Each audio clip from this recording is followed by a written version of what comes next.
Johann Sebastian Bach is the ultimate composer's composer, influencing countless others who followed him, from Mozart to Mendelssohn, Beethoven to Brahms.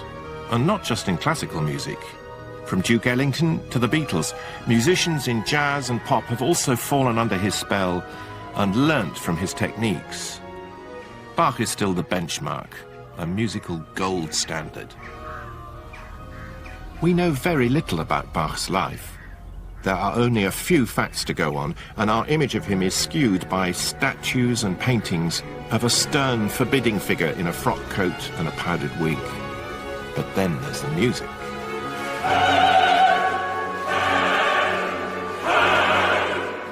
And the music tells us something completely different about him. It's full of energy, full of dance, full of life. Over a lifetime of getting to know, singing and conducting Bach's music, I formed a series of hunches about his personality and character. And in this film, I want to test them out with fellow Bach enthusiasts and scholars and perform some of his most important works to see what they can tell us about the extraordinary man who composed them. He really throws everything at it. You know, it's just such an overwhelming exploration of what it is to be a human being.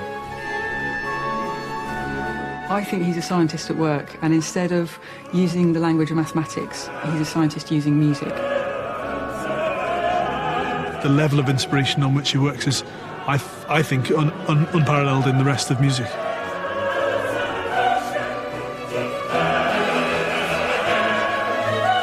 Such splendour and wonderfulness that on its own would convince me that there was a God if I felt inclined to take that conclusion from it. In this film, I want to build a new statue of Bach. To see if we can detect a beating heart and a more approachable personality underneath the wig.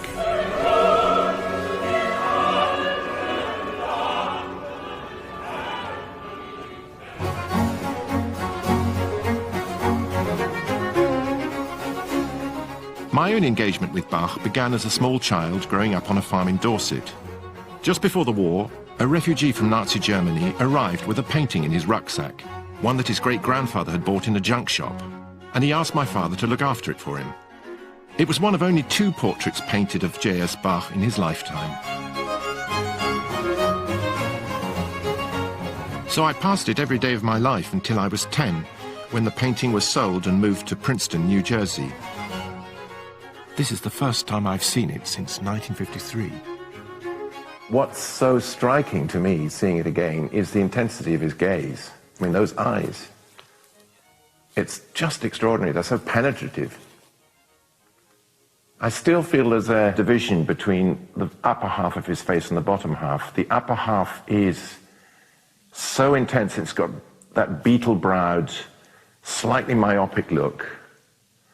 Below that, you see somebody quite different. Somebody much more approachable, somebody who enjoyed the good things of life, a bon viveur who enjoyed his tobacco and his wine and his beer, and there's plenty of records of what he drank, and the father of 20 children and 2 wives.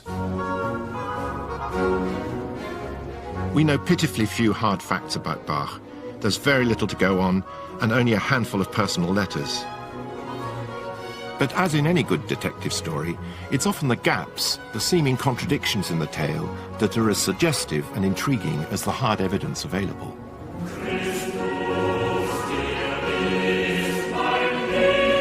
We do know that Johann Sebastian was born on the 21st of March, 1685, in Eisenach, in the middle of modern-day Germany.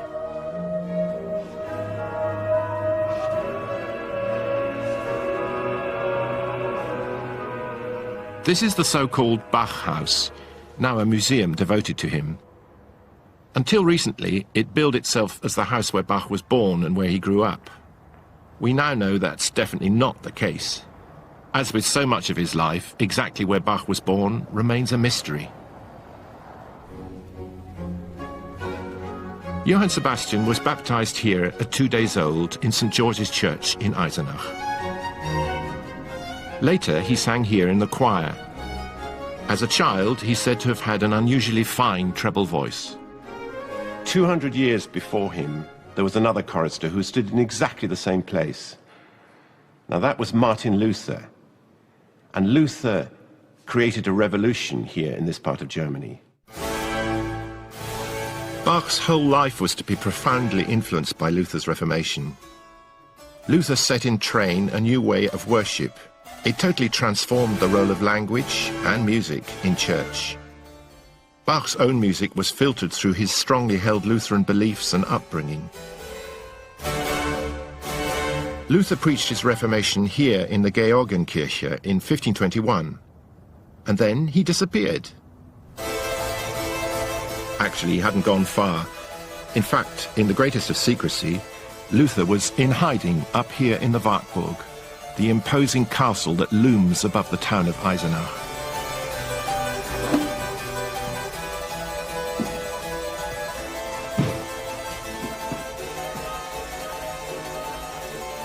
His Reformation had made Luther the most wanted man in Europe. So this is a little room where Luther lived. For 10 months here, he was holed up, imprisoned really for his own good, because he was on the run from the Pope, from the Emperor. He was desperately constipated. The Lord hath struck me in the rear, he said. And he thought that the devil was pelting him with walnuts from the ceiling.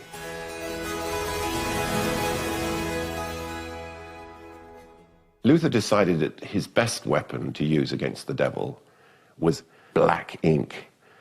And in a matter of weeks, he sat down at this desk and he wrote a translation from the Greek of the New Testament. And it wasn't just in any old German. He decided that he needed to amalgamate 18 different dialects. And in effect, he established the roots of the German language as we know it. Not only did Luther want the Bible to be in the language of the people, he also wanted them to be able to join in the music, something that in the Catholic Church was much more the province of trained choirs. Luther was convinced that music added extra expression and eloquence to the biblical texts. The notes make the words come alive, he wrote. In fact, without music, man is little more than a stone.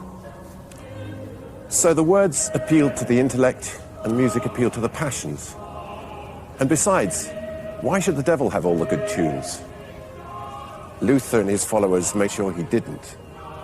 They choraled secular tunes that everybody knew, including quite earthly love songs, and then set them to new words so that the congregation could belt them out in church. Hymns or chorales written by Luther and his followers became absolutely central to Protestant worship, and, of course, to the music of Bach. The impact of the reformer Luther on the impressionable young Bach was immeasurable. It shaped his whole view of the world. It bolstered his sense of worth as a craftsman-musician, and it reinforced his service to the church. It's such an announcement, a proclamation of the arrival on earth of the Christ child. Relish the words, relish them. So, brich an.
Bach's destiny was to become a musician. Music was the family business. In this part of Germany, in the heart of the Thuringian forest, the Bach family were thick on the ground, and they provided a support system to each other, and they carved up the different roles of organist and cantor and Hausmann, which is the head of the local wind band, between them. And in fact, they became almost so important here that the word Bach and musician became synonymous.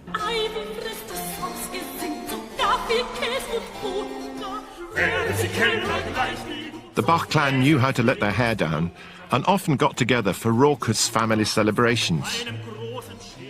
Sebastian, the youngest of 8 brothers and sisters, was thus surrounded by music at home, in church and in school. I have in my hand what was probably the most precious book of Bach's childhood, certainly the one that he used every single day of his life until he left Eisenach. It's the Eisenachisches Gesangbuch, the song book, used in church and used in school. And it has wonderful copper engravings which show David and Solomon in the temple, surrounded by their temple musicians, and the connections that Bach must have made in his mind between his family of the most famous musicians in the area, with a long dynastic lineage going all the way back to Solomon. Because he wrote so many masterpieces of sacred music, in the 19th century, religiously inclined writers liked to picture Bach as a saintly figure, a kind of fifth evangelist, to match the goody two-shoes image of his childhood. But in recent years, this picture started to change. This is a book containing the records of Bach's school performance, and it gives us his syllabus of classes that he attended. And it also shows that, for example, in the 3rd year, he came 46th out of 89 pupils, and what's more, it tells us that he missed 96 separate classes.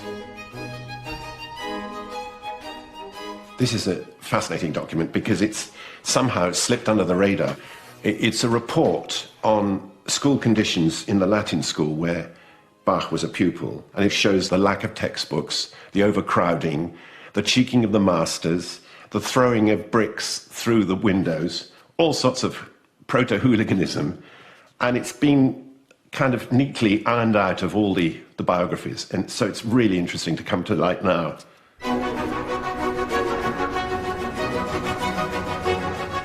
Since the fall of the Berlin Wall and the reunification of Germany, more documents have come to light that greatly enhance our knowledge of Bach.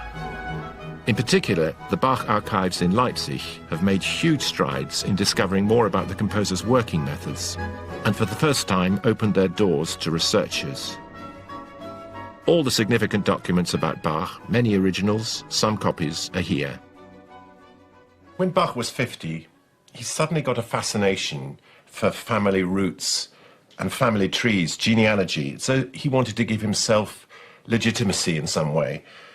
And here's an example, and it shows the whole Bach family, starting with the legendary figure of Veit Bach, who arrived from Hungary in the middle of the 16th century. And it goes all the way through to Bach himself, who's over here, and then his children and his grandchildren. You'll notice every single member of the Bach family is a man. All blokes, not a single woman. But mothers, sisters and aunts must have participated in their family music making. So, was it nature or nurture that we have to thank for the genius of Bach? When he was 50, he did a family tree, and he also assembled pieces of his ancestors' music. And there was one person that he singled out as being a profound composer, another one who he singled out as being an able composer. But there obviously wasn't anybody of enormous quality until he came along. And yet he was one of 4 brothers. How come he and not the others popped up above the parapet? He's such a good example because he really undermines any simplistic explanation of his genius. I mean, if you had a genetic explanation, then the genes would have gone throughout the Bach family. In fact, why did they take so long to generate Bach? You know, so many generations. And I think all these more general explanations on the basis of genes, even on the basis of the musical culture that surrounded him, do not deliver the singular genius that he was.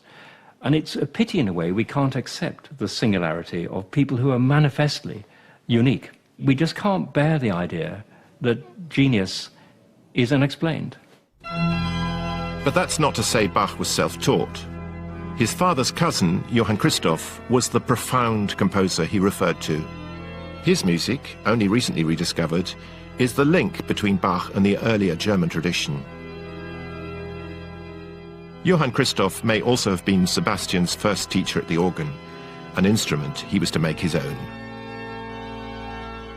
But Johann Christoph's life was a cautionary tale. In a sense, the life of Johann Christoph Bach exemplifies the problems that musicians had at the time. They shuttled between the service of the church or of the court or occasionally of the municipality. And in Christoph's case, he had all manner of domestic problems. He was shunted also from pillar to post here in the town. The town wouldn't give him a proper dwelling. He had illness in his family. He was underpaid, and he was thoroughly querulous and miserable about it, and died in penury.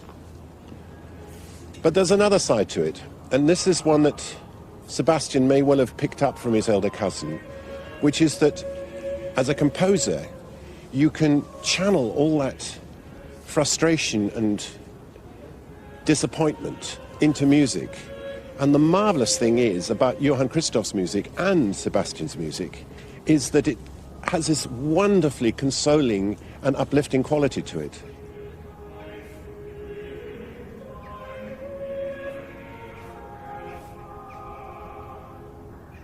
Most of all, Bach's music offers us balm and comfort in bereavement. The subject of death appears again and again throughout his music, as it did in his own life. This is the town cemetery, and Eisenach's old city walls are here on the right, and just beyond it is the school where Bach went, the old Dominican cloister. And somewhere here, in unmarked graves, are those of his parents, Elizabeth and Ambrosius. Elizabeth died when Bach was scarcely 9 years old, and then 9 months later, his father Ambrosius died as well. And Bach, as the youngest son and a member of the local parish choir, had to witness the whole event and sing while the ceremony was going on and the slow tolling of the bell. And as the coffin was lowered into the grave, he and his fellow choristers sang Luther's words, "Mitten wir im Leben sind," in the midst of life we're in death. His whole world must have collapsed. His first wife was to die at the age of just 35. Even in an age of high infant mortality, of his 20 children, only 10 were to reach adulthood. After his parents died, Sebastian and his elder brother Jakob went to live with a sibling they hardly knew, Johann Christoph, 14 years older than Sebastian. He was the church organist at Ohrdruf, only 30 miles up the road, but it could have been a world away. I've come across documents in the local archives that show that conditions in Sebastian's school in Ohrdruf were every bit as deplorable as in the one he'd left behind in Eisenach. Ruffianism and loutish behaviour were rife here too, and there was a sadistic teacher. But curiously, Bach's grades improved. Bach was the youngest son of quite a big family, and then suddenly he lost both parents before his 10th birthday, and he then went to live with his elder brother. How much of a trauma can that have been for him? What you're describing here is a triple bereavement. There's losing the parents, there's losing the home, new town, new place. I'd say that is pretty difficult for any child. We do have a lot of research showing that this kind of early bereavement and uprooting can scar people for life. Do you think his school grades are relevant and interesting here? Because when he was in Eisenach, when he was still with his parents, he played truant an awful lot. After he moves into his elder brother's house, his school grades rocket. They go way up. So there's a big change there. Do you think that's to do with the orphanhood? Again, I'm speculating, but what I'm hearing here is that there was a horrible, horrible environment in the school, but maybe there was a little bit of protection from the home. Then he loses the home. So now the whole world is a dog-eat-dog situation. There's only one person he can rely on, and that's himself, which would explain why he has to be good at school now, doesn't he? He has to, because basically, if you show weakness, if you are weak, you suffer and you go under. At the age of 15, Bach was awarded a singing scholarship at a school in Lüneburg, 230 miles to the north. He walked the whole way with a school friend, Georg Erdmann, who would re-enter the Bach story 30 years later.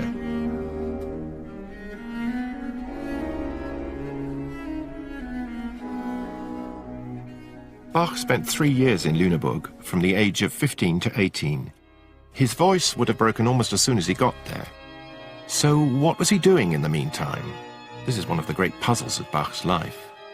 One thing we do know is that while he was at Lüneburg, Bach was acquainted with one of Germany's leading musical figures, Georg Böhm, a composer and a renowned organist, also born in Thuringia, like Bach himself.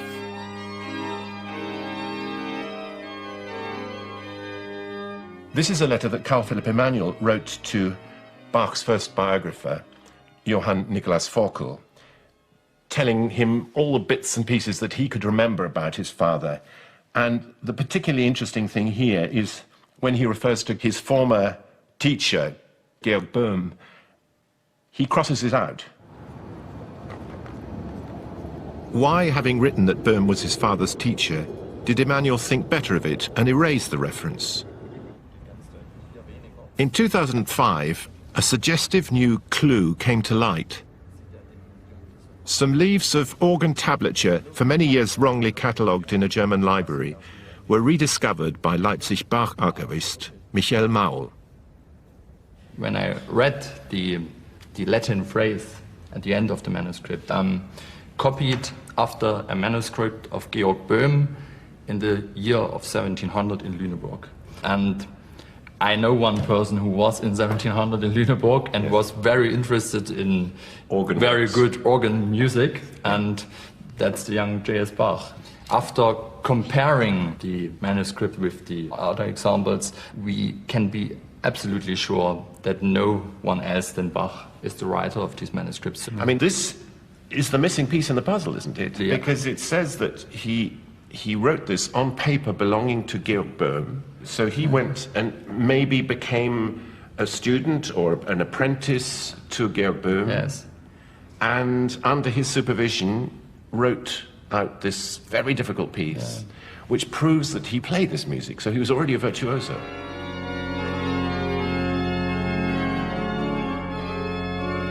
Did Emanuel suddenly remember that his father, for some reason, didn't wish his relationship with Georg Böhm to be known? Did he acknowledge that he learned from other people? Did he acknowledge their greatness? This is fascinating because when he made remarks about possible teachers, his son Emanuel just erased them.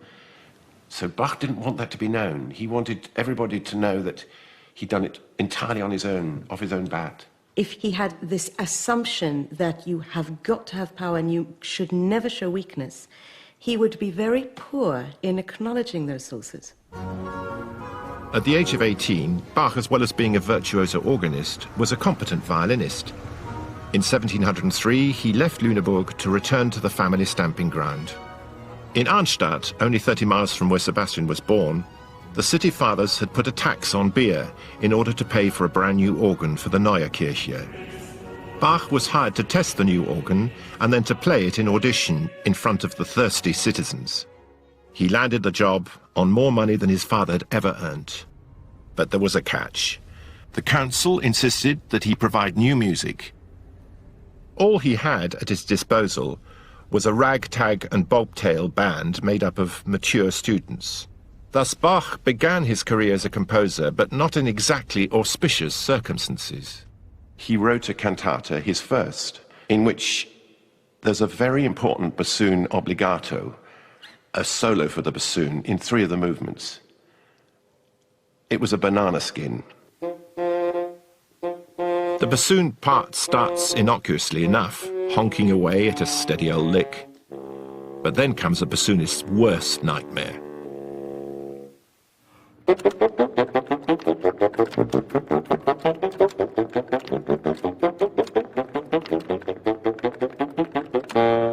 Within the space of about 2.5 bars, he sends the bassoon through a whole list of different keys involving very, very, very complicated fingerings. Deliberately or not, Bach had set a trap for his resident bassoonist. He was writing for a fellow called Johann Bach, who, in rehearsal, made a complete hash of it. And Bach was exasperated to the point when he called him a Zipperfagottist, which can be translated variously as a nanny goat bassoon or a greenhorn bassoon. But in reality, Bach was calling him a prick. Yet another translation is bassoonist breaking wind after eating a green onion. However Johann Bach understood the term, he didn't like what he was hearing. The insult clearly rankled, and Johann Bach plotted his revenge. And he and his cronies, well-oiled after a party christening, sat in wait for Bach, here in the town square. Bach was making his way back from playing music at the castle, Nideck Castle, and was taken completely by surprise. And Johann Bach came up to him and demanded an apology, and then took his cudgel and hit Bach smack across the face. Bach, in self-defense, drew his rapier, and there was a scuffle, a major scuffle, and it was only the other students who eventually stopped the whole thing. No doubt to Bach's fury, the church council sided with Johann Bach, according to the records. And that was far from the last of the problems. Bach was accused of introducing strange harmonies into his organ music, which upset the old dears of the parish. He played either far too long or not long enough, and he'd slipped off down to the pub. Once, he smuggled a strange girl into his organ loft to make music. The final straw came when he asked for 4 weeks' leave to visit the renowned organist Buxtehude, walking the whole 260 miles up to Lübeck. In fact, he was away 4 months, not 4 weeks, and was airily dismissive when he was asked to explain himself. What we now see is patterns of behavior that had their origins in the unhealthy environment of his early schooling, first in Eisenach and then in Ohrdruf. Patterns of anger, patterns of dealing with authority in a very surly and uncompromising way, impatience, and a kind of self-assuredness that was bound to rub people up the wrong way.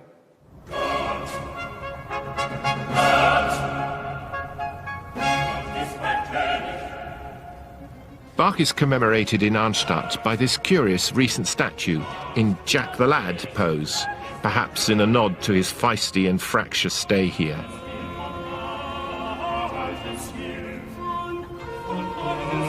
His time in Arnstadt came to an end when in 1707 he was offered a new post 50 miles up the road in Mühlhausen. The city had been thriving, but it was Bach's bad luck to arrive just after a disastrous fire had wreaked havoc in the city. Caught up in a local dispute between the clergy, Bach moved on in less than a year. But 2 significant things happened. First, aged 22, he married his cousin, Maria Barbara. And then he wrote one of the most important documents we have. Here's a letter that Bach wrote to the Mühlhausen town council explaining the reasons why he handed in his resignation. And the interesting thing from our point of view is that he defines his Endzweck, as he called it, his final ambition, his goal in life. The key phrase is, a well-regulated church music to the glory of God. Germany was on the brink of the Enlightenment. The scientific revolution had been in full swing for over a century. But superstition was still rife. Here, as late as the 1730s, witches were being burnt at the stake. The 30 Years' War had ended in 1648, and in its wake came a strong revival of Lutheranism. Bach took it upon himself to lay down the New and the Old Testament commandments with renewed force.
In 1708, Bach left Mühlhausen for the elegant court of Weimar. This was a real turning point. For the first time in his life, he was able to call on good quality musicians.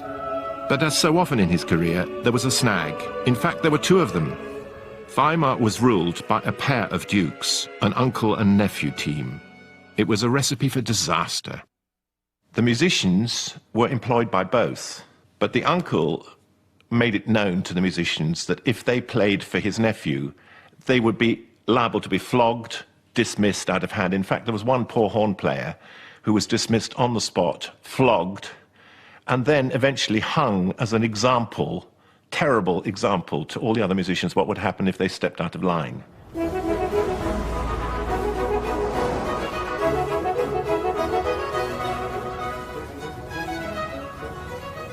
One might imagine that in such a fraught, tense situation, nothing creative could have come out of Bach's time in Weimar. But of course, the opposite is true. It was a hugely stimulating time for him. His first encounter with the Italian music of Vivaldi and of Corelli and so on. And from Bach's own compositional activity, it was an enormously important time. We got the beginnings of his really, really important keyboard works. And not only that, his cantatas, amazing cantatas that he started to write for Weimar, for the Kapelle, and performed up in the Himmelsburg.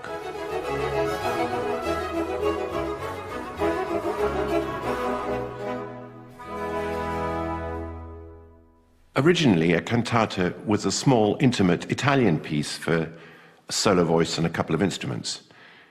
But soon it was taken over by German composers in the century before Bach, and was associated with the Lutheran liturgy.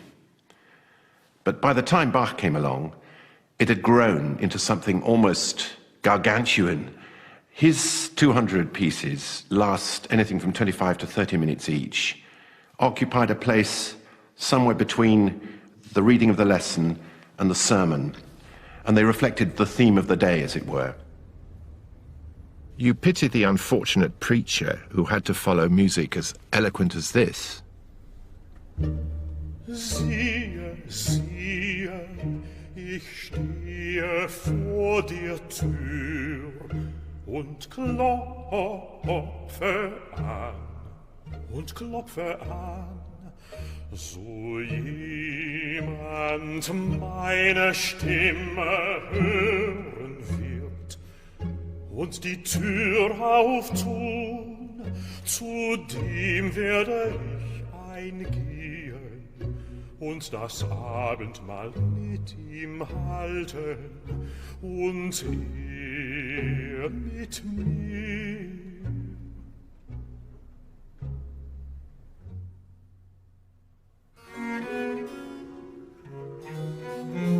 Bach demonstrates his fantastic ability to set a scene, in this case, Jesus knocking at the door of the human heart.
Bach wrote more than 20 cantatas in Weimar, but having proved his early mastery of the form, he suddenly stopped. The court's musical director had died, and when the resulting vacancy was filled by his son, a musical nullity, and not by Bach, his reaction was to down tools. He simply stopped composing. It went from bad to worse. When Bach asked to leave his employ, the fiery Wilhelm Ernst had him thrown into jail. Bach thus became one of the few composers in history to do hard time. Some of his music, technically the property of his employer, may have stayed on at Weimar. 70 years later, the Himmelsburg burnt to the ground, and Bach's music was lost forever. After a month in prison, Bach headed off to the job he'd been hankering after all along, that of Kapellmeister. He joined a music-loving Prince, Leopold, at the castle in Köthen, not far from Weimar, as his music director. And it was the beginning of a wonderful new phase in his life. 5.5 years of relative trouble-free composition. The first time in his life where he's away from the church. He's in a secular environment because he doesn't have to write church music. Prince Leopold is a Calvinist. There's no requirements of Lutheran church music at his court.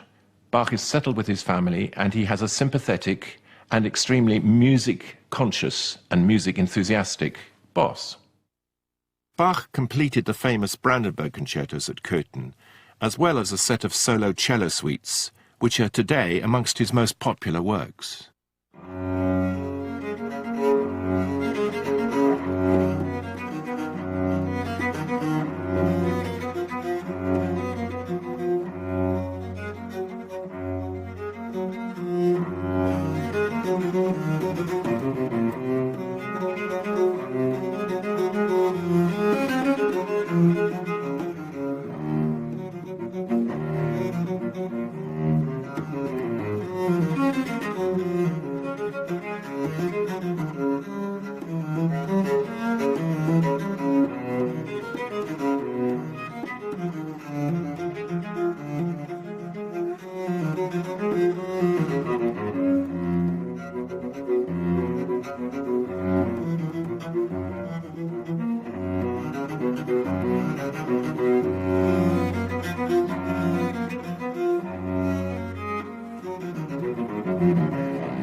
Just as Bach was, for once, happy and settled, tragedy struck. While he was on a trip to Bohemia with the prince, the only time Bach ever left Germany, his wife, Maria Barbara, died unexpectedly and was buried before he returned and could be told of her death. Their marriage seems to have been a happy one, and this sudden bereavement was another crushing blow for Bach. No one knew better than he how terrifyingly unpredictable an assignation with death could be. Menschenkind. Oh Menschenkind, hör auf geschwind, hör auf geschwind, hör auf. Geschwind, geschwind, die Sünden zu leben.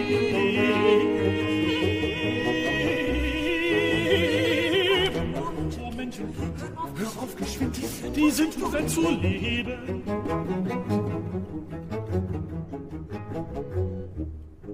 A year and a half after his first wife died, Bach married Anna Magdalena, a professional singer at the Köthen court, 16 years his junior. She was to bear him another 13 children, 7 of whom died in infancy.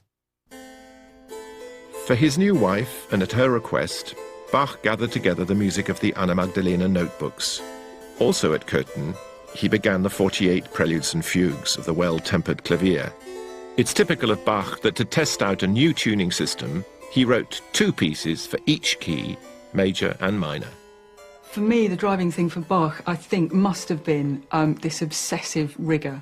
I mean, this is someone who, I think, you know, in writing a collection of keyboard works in every key, I think it's not just that that's available to him. I think he couldn't possibly have done it any other way. I think he would have had to have explored every single key and done it again twice.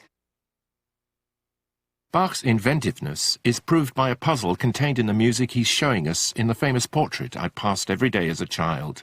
On the face of it, the piece is straightforward enough. It's incredibly simple. It sounds just almost like a nursery rhyme.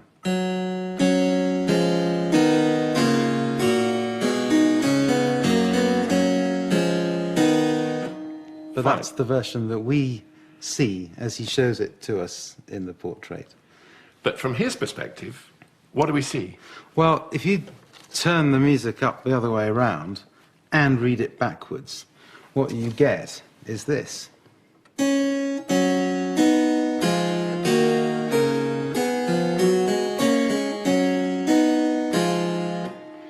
In other words, what's in my head and what you see and what you hear are two different things. Yeah, I think he's got like a secret smile, and he's not quite looking at it, is he? It's like he knows something that we don't.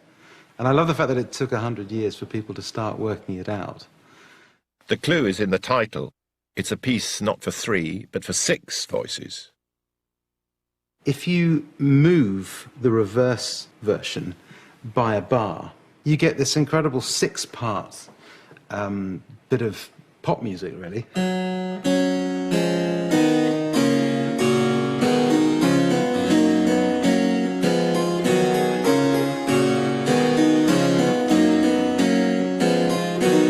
It's so simple, so complex. Do you subscribe to the view that a lot of his music is numerological, that it is reflecting not simply just his own name, but actually that he, as a starting mechanism, would rule the paper and measure out the number of bars that he was actually going to use? Or is that just baloney? I think it was a hugely creative structural mechanism for him, but that was an intuition that he had around numbers and the appeal of numbers for him. And I think he had an almost obsessive enjoyment of pattern, which for me is the mark of a scientist as well. Scientists look for and respond to pattern in nature, and when they find it, they try and categorise it and put rules around it, and then they try and break the rules, and that's the fun bit, is playing with the pattern that they find. And I think it's an intuition that he has, not as a mathematician as such, but more broadly as a scientist. In his own lifetime, Bach was far more famous as a performer than as a composer. He wrote many pieces for the organ, an instrument on which he was renowned as an improviser of genius. He also stretched the boundaries of another instrument he himself performed on, writing a series of solo dance suites for the violin. They are light years ahead of anything that was written for the solo violin ever before. He just takes the violin to into a different realm, and asks from the violin to do very un-violinistic things, like triple stops, quadruple stops, polyphonic writing, fugues. You know, fugues were written for harpsichords and for organs and for orchestras, but not for one solo violin.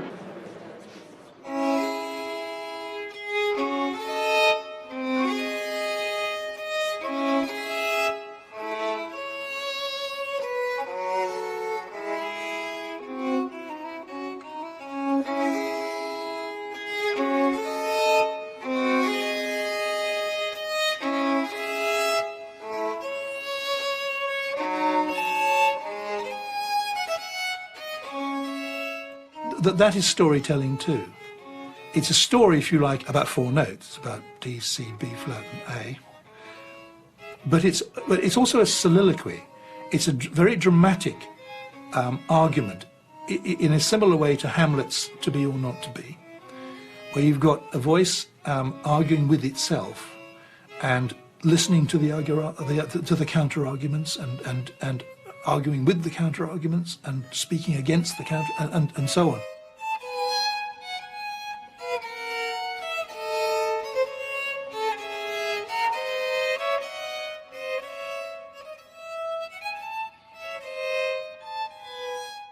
There's the continual wonder that he brings it about in the way that he does, which seems to me an absolute miracle, a piece of such splendour and wonderfulness that it on its own would convince me that there was a God if I felt inclined to take that conclusion from it.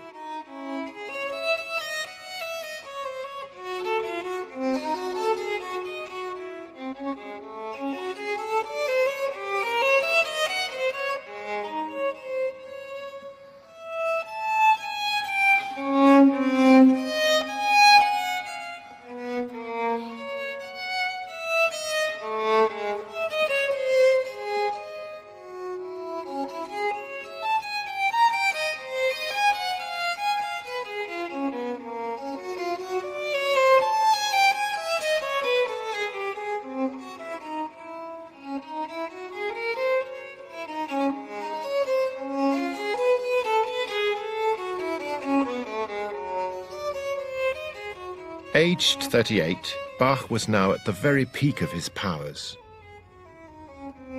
But his lifetime's goal, his Endzweck of writing a well-regulated church music to the glory of God, had been on hold for the past 6 years.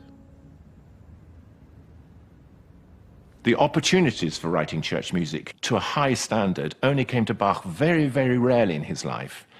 It didn't come in Arnstadt, it didn't come in Mühlhausen, it came for a while in Weimar, not at all in Köthen, because in Köthen he was working in a Calvinistic court, and then he had this big break. Suddenly he saw an opportunity to put his life's ambition into effect. In 1723, there was a vacancy in Leipzig, one of the most important cultural centres in Germany and a thriving cosmopolitan city. Cantor of the Thomasschule, one of the oldest and most prestigious choir schools in Europe, founded in 1212. This was a full-on boys' choir, the younger ones singing treble and alto, the older ones tenor and bass, and playing instruments. It was a great opportunity, but there were problems in plenty awaiting him.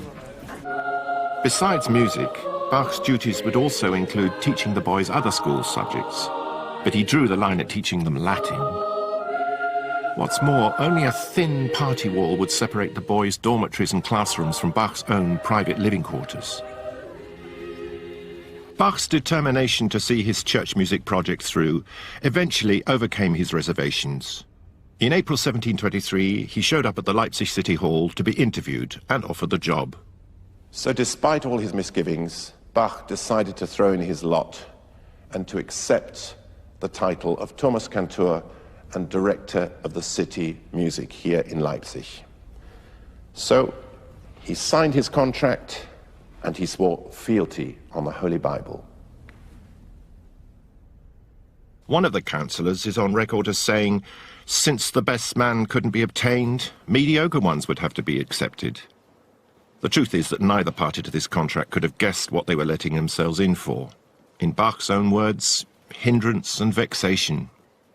From the moment he set foot in Leipzig, Bach found himself caught in the political crossfire between different factions on the city council. Music, since it carried with it an element of cultural prestige, formed a part of those political tensions. On the one hand, on the city council were those loyal to the elector who wanted a modern Kapellmeister, one who could bring real international prestige to the city, and they were Bach's natural allies. But opposed to them were the Estates Party, who wanted a traditional cantor tied into the school system with all its regulations and with all its teaching duties, and that throttled Bach's room for maneuver. Before these problems boiled to the surface, Bach set to work. It used to be thought that his cantatas, well over 200 of them, and the two great passions, were composed over the whole 27 years he spent in Leipzig. But in the 1950s, an astonishing discovery was made. By a careful examination of the watermarks on the original scores and parts, scholars discovered that the greater part of the cantatas and passions were actually produced in a white-hot frenzy of just 3 years. Now, how he kept up that rhythm, how he managed to sustain that level of intensity and creativity is just beyond belief, particularly when you consider Bach's living conditions. This is a model of the Thomas School. The original building was torn down in 1902. Here, Bach and his family lived right next to the schoolboys. There wasn't enough room for all the kids, and they slept two to a bed. And, I mean, there must have been a heck of a lot of background noise. And he had to concentrate to produce these phenomenal pieces and then to supervise their copying out in his own room? I think so. But you wonder how he could ever have had any sort of private life in this sort of outfit. I mean, the conditions being so cramped and the noise and the descriptions of mice and rats running up and down the staircases as well. Yeah, they probably had a different concept of private life back then. Must have done. Bach didn't just have to write 25 minutes of new music each week. He also had to get it copied into individual parts for the musicians to sing and play from. His already cramped lodgings now had to accommodate not just his large family, but also cousins and live-in apprentices to help with the never-ending copying out.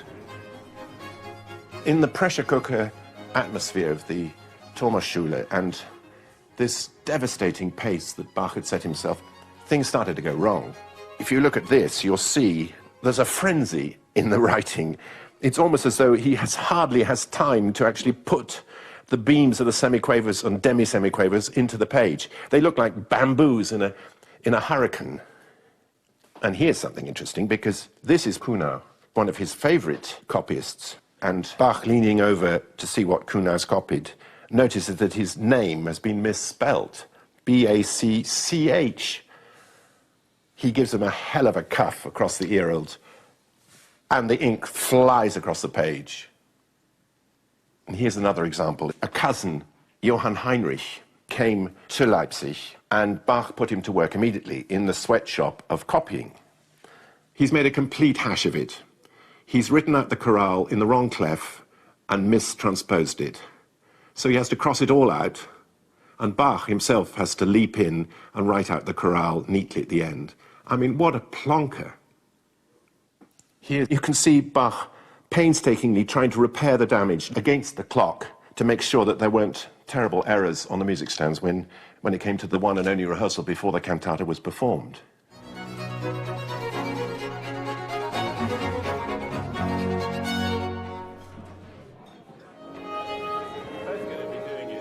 Bach had constantly to adjust his music to the talents and skills of his available musicians. But also, he had to lure in university students in exchange for private music lessons. There's something about Bach's orthography, his handwriting, which suggests already the gesture, the direction of a phrase. In some cases, Bach was forced to pay for extra musicians from his supplementary earnings, made from playing at weddings and funerals.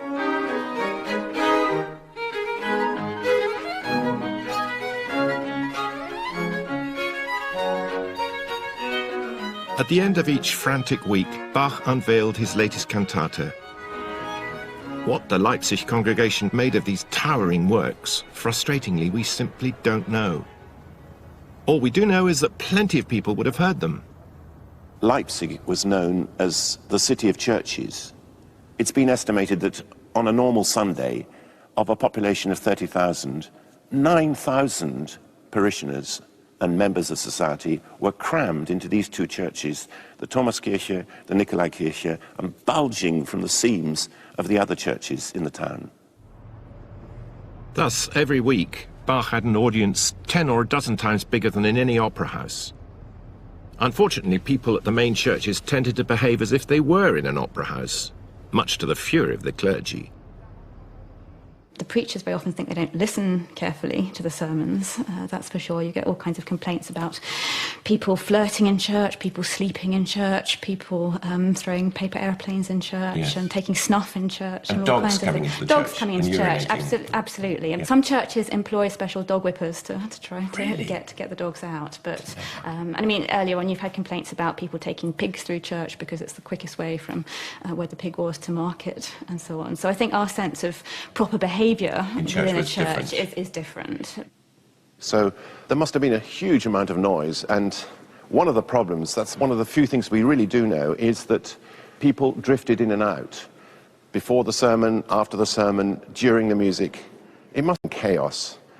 Everything was very, very stratified here socially. So the ladies were seated down here below, and the men were in the two galleries, both sides, and the hoi polloi were at the back with the riffraff. And the music, of course, came from the back of the church, up in the organ gallery.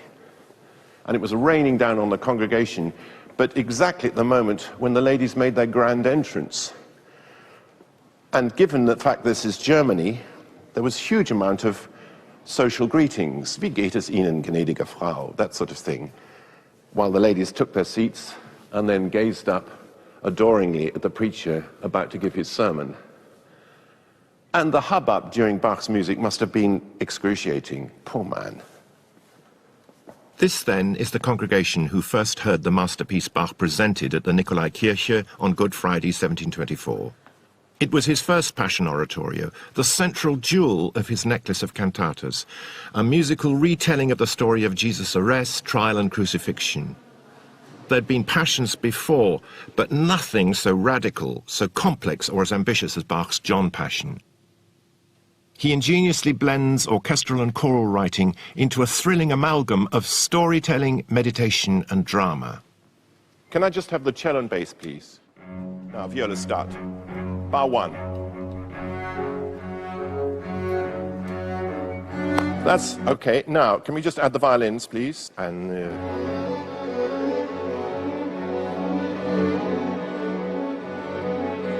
good, that's it. Right, thank you. And just flutes and oboes, please. And 1.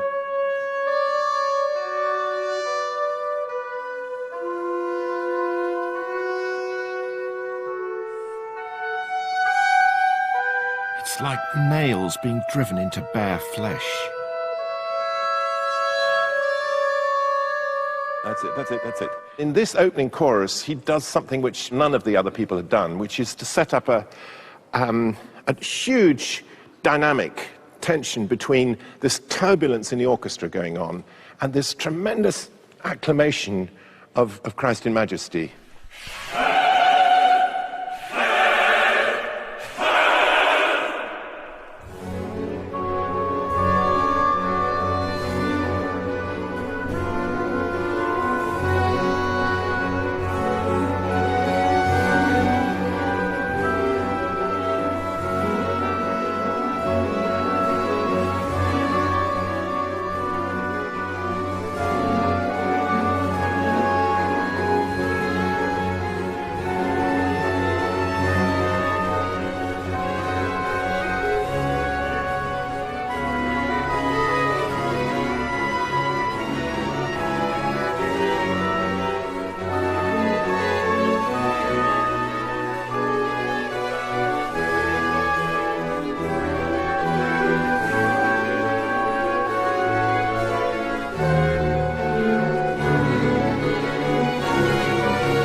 Bach was not trying to write an opera.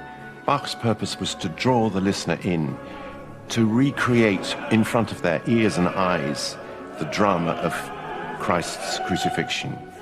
And his St. John Passion is an extraordinary amalgam of theology and music, religion and politics, drama and wonderful presentation of storytelling. So we sense the tension that's already in St. John's Gospel, that between light and darkness, between sin and good work, and faith and doubt.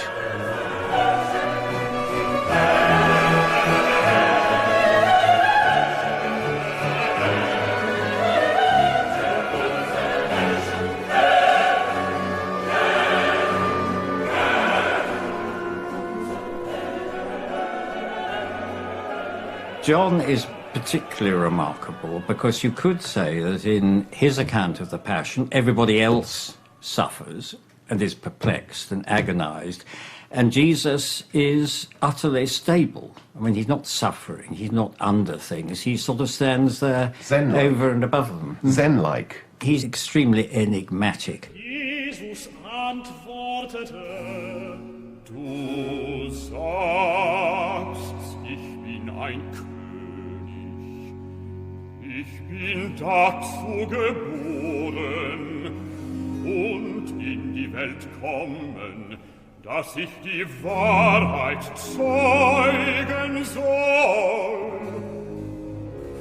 Wer aus der Wahrheit ist, der höret meine Stimme.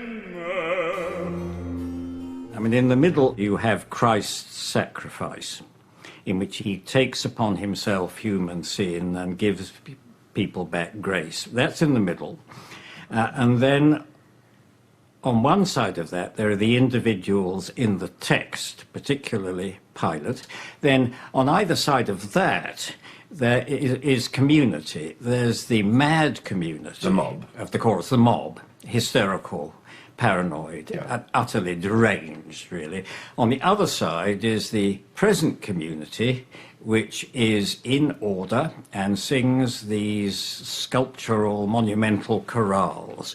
So there you have, as you say, ticks all the boxes. He includes the whole thing, the whole human thing, individual, social. And it's a reflection of Lutheran ordered society. It is.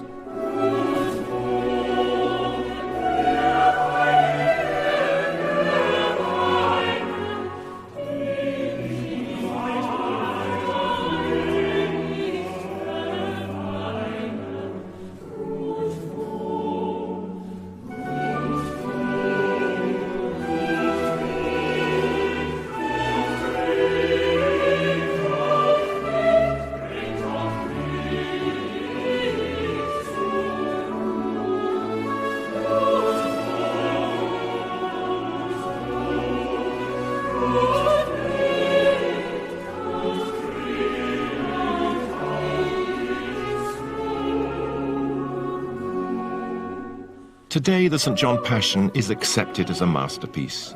But at its first performance, it didn't please the Leipzig clergy, ever suspicious and alert to the danger of music stealing their thunder.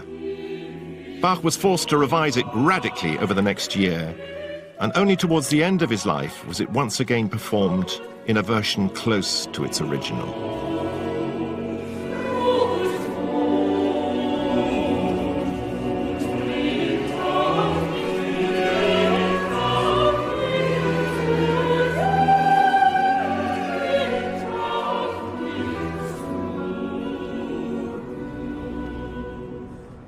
Without so much as a break, Bach began another round of cantatas.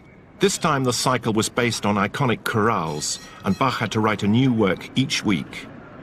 The cycle is breathtaking in the variety of its moods, intensely serious at one moment, cheeky at the next.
Measure him against any of his contemporaries, and there's one thing that makes Bach stick out from all the rest.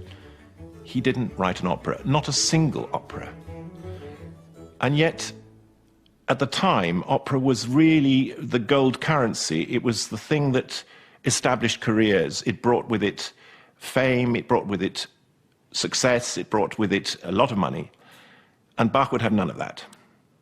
In fact, he talked rather disparagingly of those little ditties that you could hear at the Dresden Opera. And yet, his music is intrinsically as dramatic, if not more dramatic, than that of any of the opera composers of the day. Vivaldi, Scarlatti, Telemann, none could match Bach in this respect. Only Handel came close. Everything Bach had learnt up to now, dramatic scene setting to underpin the gospel narration, and subtle musical power to convey contrition and remorse, was poured into his St. Matthew Passion, first performed at the Thomaskirche, Leipzig, on Good Friday, 1727.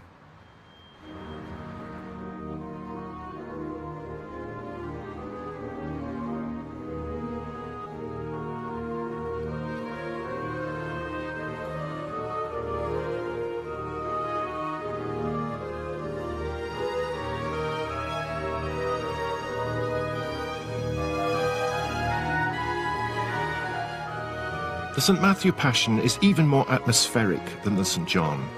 Lasting around 2.5 hours, it's even more monumental in scale, with a double choir and a double orchestra.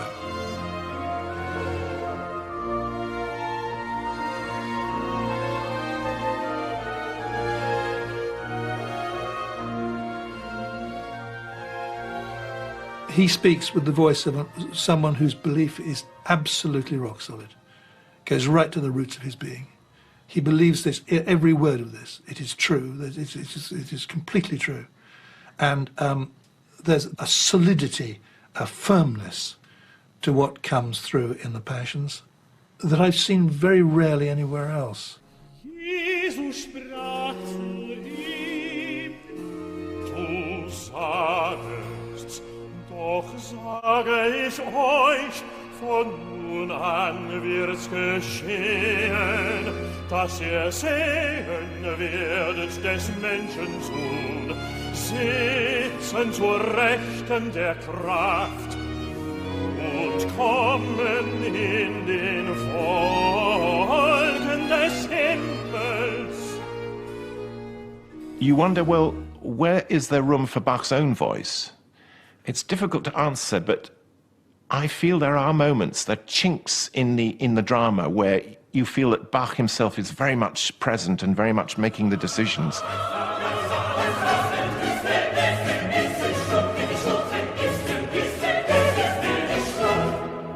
So you've got a crotchet to turn around completely 180 degrees from being an absolutely foul-mouthed mob into being contrite and responsible and tender.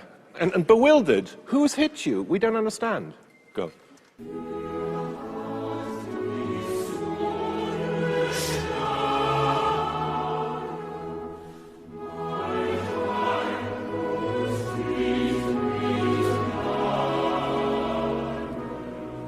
The choir have to switch into being the community, the believers.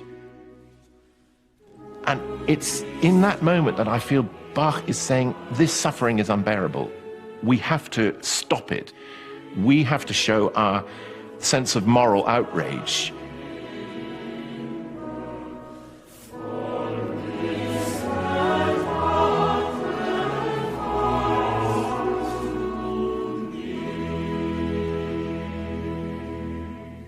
The emotional center of the Matthew Passion is Erbarme dich, Peter's plea for forgiveness, having denied his Christ.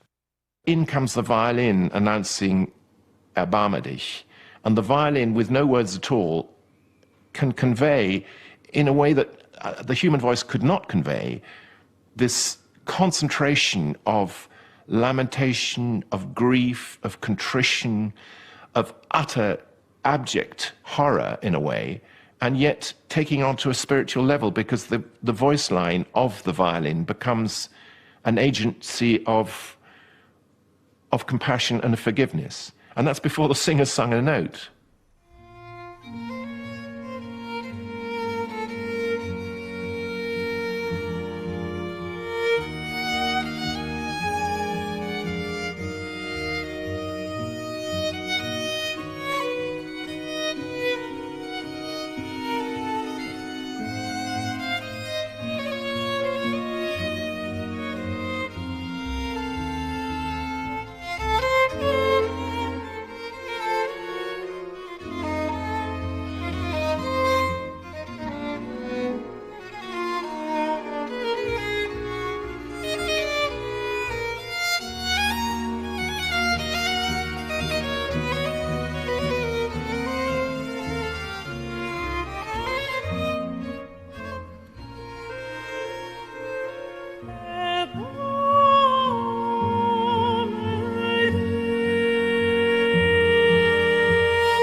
3 years after the St. Matthew Passion, Bach's relationship with his masters began to fall apart. In 1730, he wrote what he called an Entwurf, a memorandum to the Leipzig Council, complaining bitterly that he could no longer operate. He hadn't sufficient musicians and too few of quality to perform his work. Several months later, Bach took up his pen again. And this is the most poignant document of all for me. It's the only truly personal letter we have of Bach's, in which he's writing to his old pal, Georg Erdmann. He was the guy that Bach walked from Ohrdruf to Lüneburg with when they were both in their teens, early teens. And Bach is just pouring out all his frustration about why the council had not responded to this Entwurf, this statement of his intentions. And Bach tells Erdmann, "My life is full of hindrance and vexation, and I see no future for myself and my family here." One of the features that you might expect to see in this inflexible persona, if you like, is that he would never be guilty.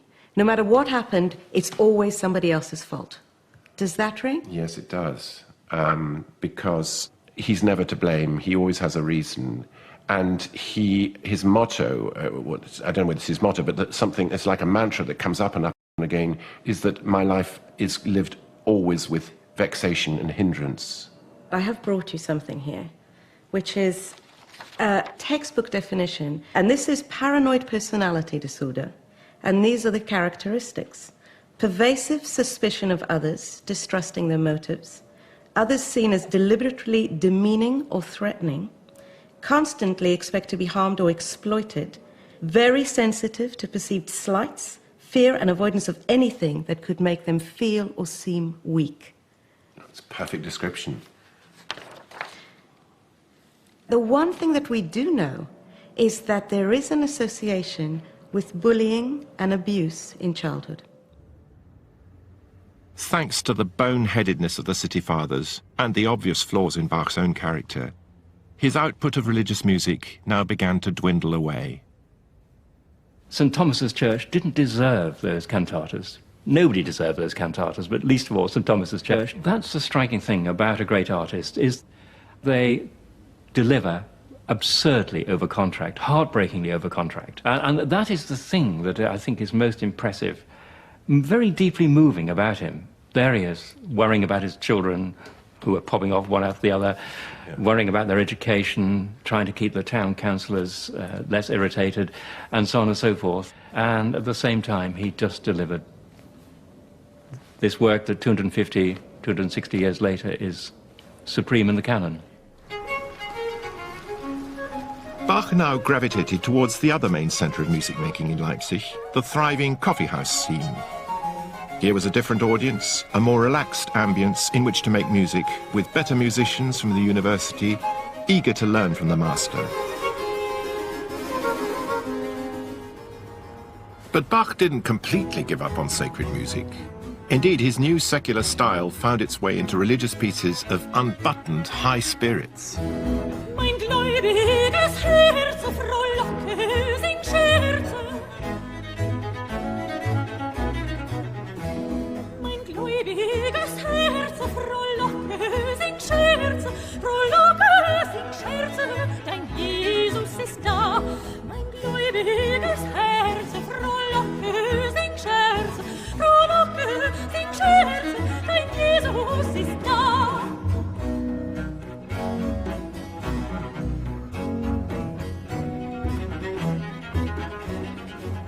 Throughout his life, Bach had much more than his fair share of heartbreak.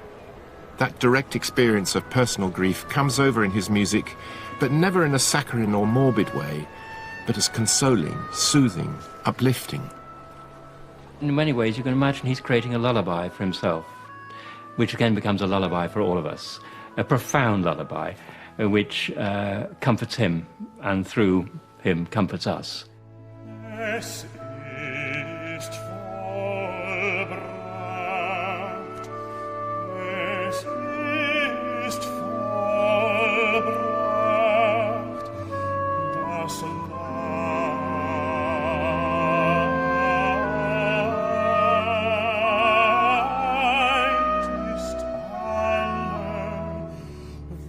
sind von unseren Sünden falle, in Gott gerecht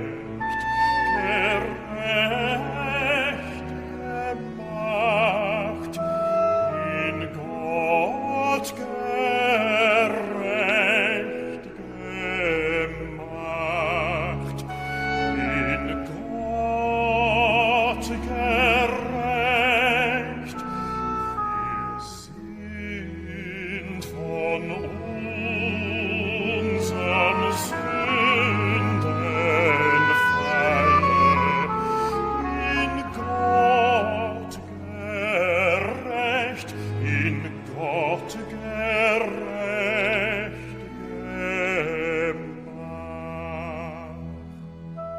The thing that's, to me, is so touching and powerful in the expression of the music is the way that Bach seems to focus all that distress and private grief in his own life.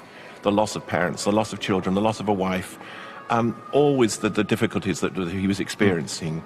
And yet the music that comes out of it is so ineffably consoling and nowadays we look at this, the texts, and with this constant longing for death, this anticipation with joy of one's final demise, it seems bizarre to us, and yet it's with the as you say, Bach's private grief, it was commonplace. Everybody's private grief. Absolutely. Everybody was losing their families, their babies, their wives, and you know, this is surely the prime purpose of religion at that time was to give a consolation in the face of this baffling reality. With his disagreements with the council dragging on and on, Bach now had a new power struggle, this time with the headmaster of the Thomas School, who was bitterly opposed to all the emphasis on music in school. In Bach's desire to put an end to his woes in Leipzig, we find the origins of one late religious masterpiece, the B minor Mass. Just try and think how different this is from Messiah. I mean, Messiah, you've got the angels wafting in on a cloud, and they come in and they sing and then they disappear all very gently. Here, it's a stomp. It's much more kind of Bruegel than Botticelli. It's not whiffy-waffy at all. Okay, off we go. Yep.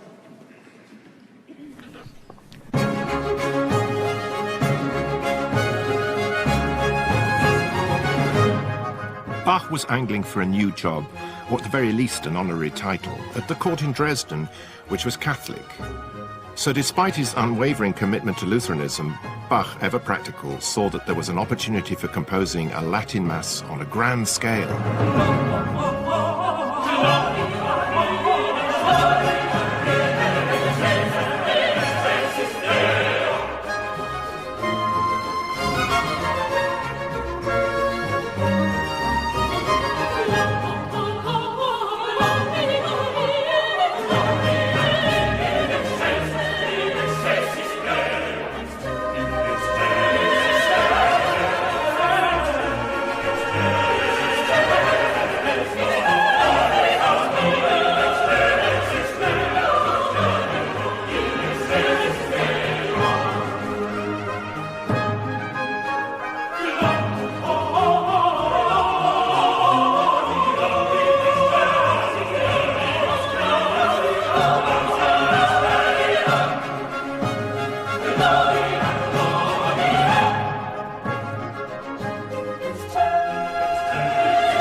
Bach didn't get his hoped-for move to Dresden, although he did get the honorary title, and for the next 15 years we lose all trace of the B minor Mass.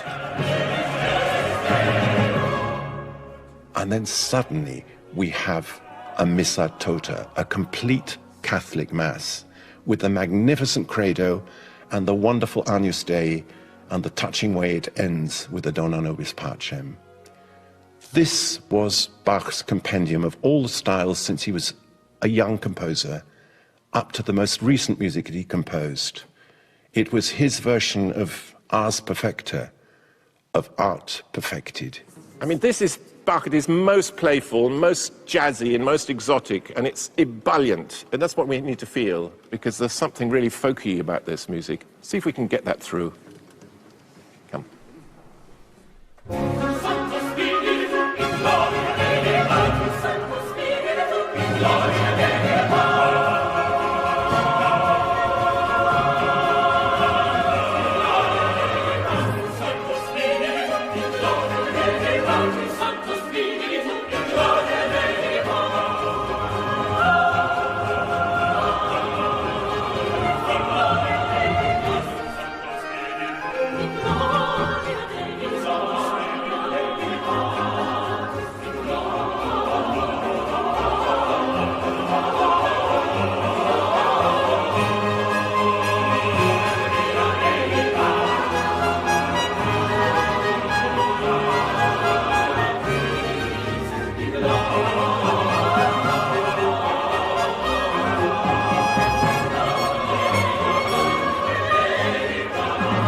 A question that can never be solved is what Bach himself thought of his work.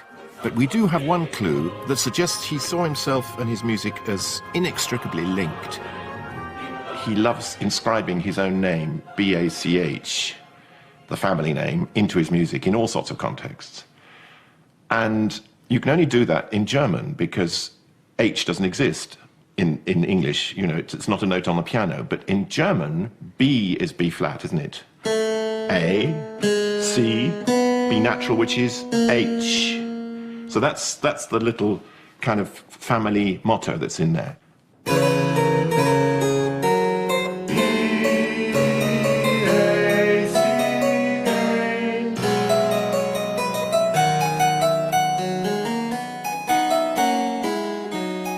One of Bach's most famous last works, the Art of Fugue, breaks off in mid-flow. The reasons why this happened have long been debated. I thought what we'd do is actually go just from where he inscribes his own name, B-A-C-H, because that's what's so extraordinary about this piece, is that he finds a way halfway through this whole composition to put his name in and then to develop it. So we've got two fugues going on, and then suddenly it comes to an abrupt halt. And according to Carl Philipp Emanuel, he stopped then because he died. That was it. It's just chilling. Let's try it.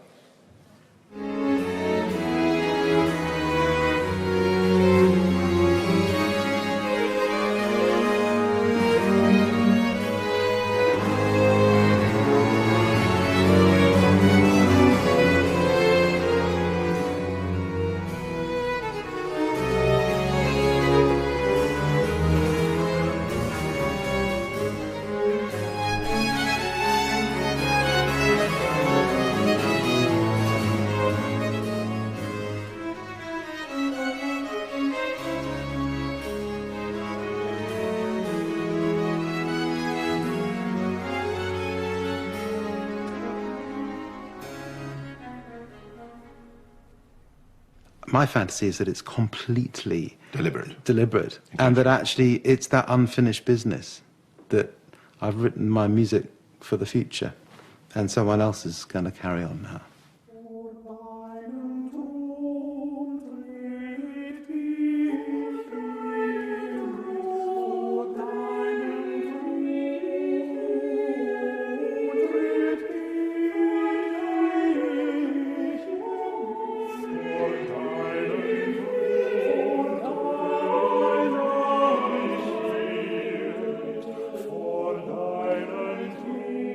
Bach died aged 65 in Leipzig in the Thomasschule on the 28th of July 1750. 2 successive eye operations performed by an English quack doctor seem to have finished him off. After his death, his works fell out of favour, though not with everyone. His music was passed from hand to hand, and Haydn, Mozart and Beethoven all marvelled at it. Only in 1829, when Mendelssohn performed a devoted but stylistically mangled version of the Matthew Passion, did Bach begin to regain the public's affection.